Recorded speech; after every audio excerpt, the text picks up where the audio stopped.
fri? Jeg er fri. Det er mange år siden, jeg har været det.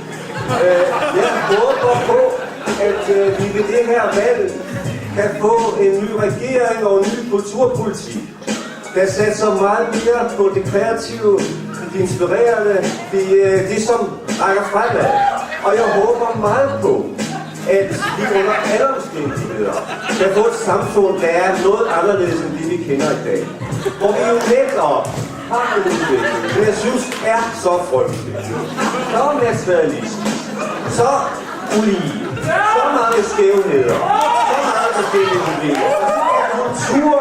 Kulturen går ind i vores hjerter, og vi kan gennem kulturkunst få skabt nogle nye relationer, få skabt en ny verden på mange måder, og det burde Brian, det burde alle andre tænke på, og derfor